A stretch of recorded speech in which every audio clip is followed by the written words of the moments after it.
Hello everyone, my name is Anna, Julia, Linda, Marieva, Madalena, Lazar. and we are DYouth.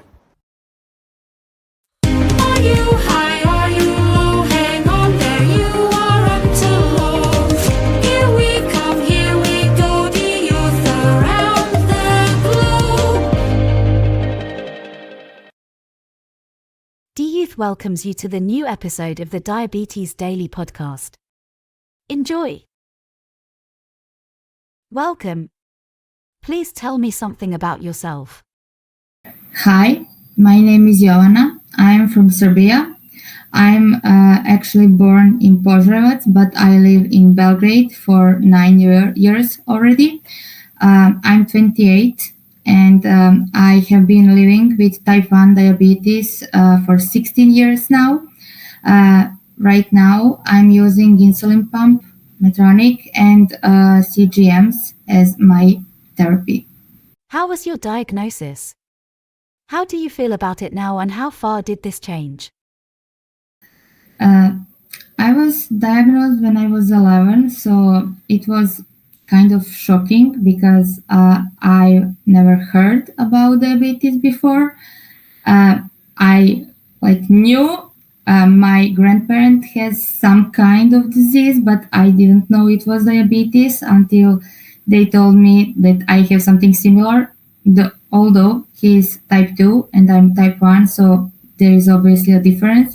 But I was shocked, I was scared, and I remember my first thought was I would never be normal again. So it was something like I already felt different, and I already felt like I'm limited in so many ways. But I think that through the years, you actually realize that the limitations, all the limitations are in your head, or there are, kind of limitations of other people, not yours. So don't let anyone stop you for doing something you want, because if they say it's a limitation, it's for them, it's not for you. So I think that's something that I learned very hard. It took so many years, not just time, but years. But now when I'm already here, I believe that diabetes was something that helped me be more mature in some sense. And when they say what doesn't kill you makes you stronger, so I think that diabetes was something that even inspired me to be a fighter, to accept the challenge, and something like I already won, I already solved, even if I didn't. So for me, I think that what changed is how I look at diabetes, and I look at that as something that is challenging me to be better every day. What scared you the most at first with your diabetes? I think the first thing I was scared of was unknown. So I didn't know anything about diabetes, about therapies, way of life with diabetes, maybe to call it that way. So I wasn't sure how am I supposed to live now? What should I do with myself, with school, with friends, with all my activities? So that was kind of a first thing that scared me about diabetes, the unknown.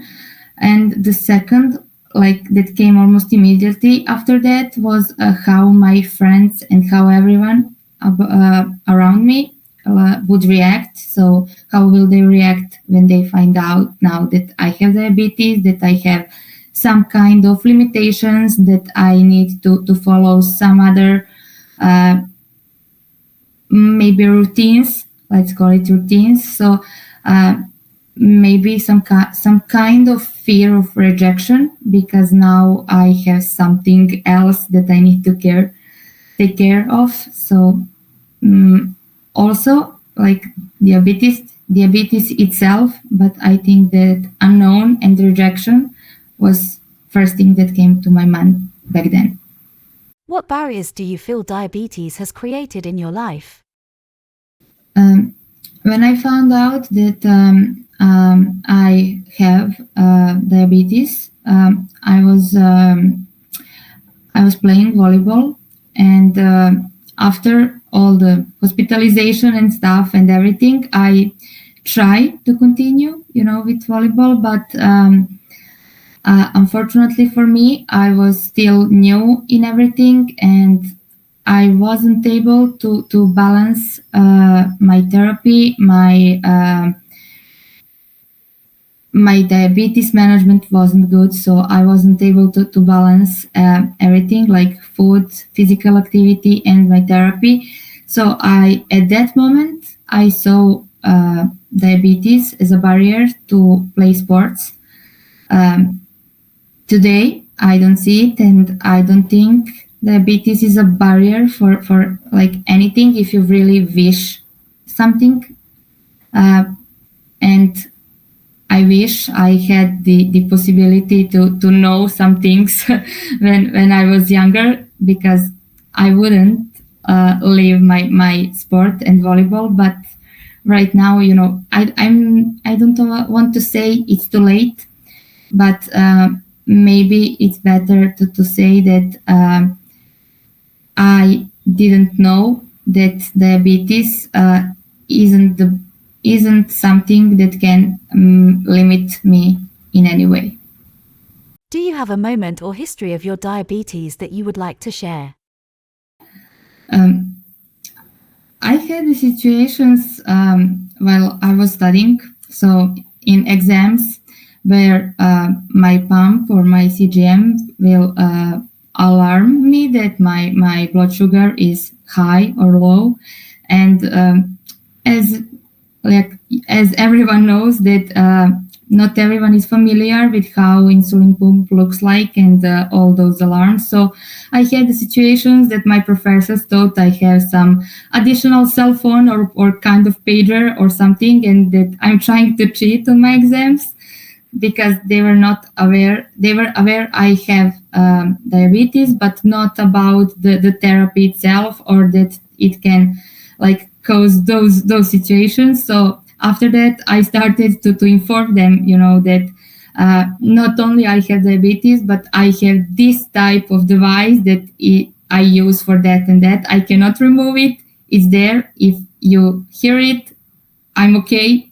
We will just turn it off. But please, don't think I'm cheating, because I'm not. What it's like to be a leader in diabetes?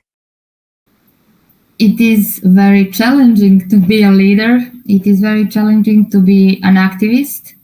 I think that from my experience, actually, a lot of activists decided to take, their own problems and challenges to a higher level, and to start fight first for themselves, and then for the people that are sharing their challenges and problems. So that's how I started also.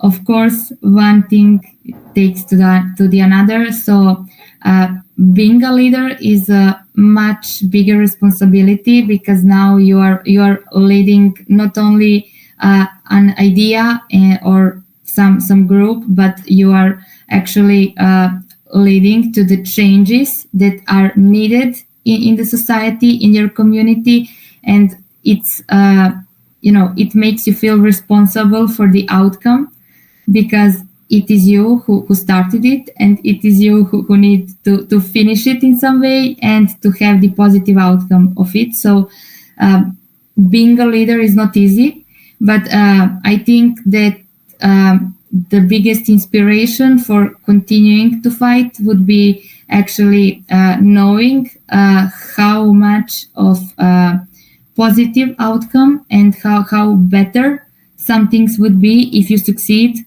in changing what you want to change with that plan. What was your personal power secret to keep on and fight? I think it is not a secret that we Serbians are, we have our Serbian unbreakable spite, And I think that it's something that makes me fight all the time, even against diabetes. When I want to just give up, I tell myself, you won't break me. In spite of everything and everyone, I will continue to do whatever I have to do, but I will not let anything or anyone to tell me that I cannot do something, especially that I cannot do something because of diabetes. What is your dream for the future of diabetes? My dream would be to improve the quality of life of people with diabetes, including myself obviously.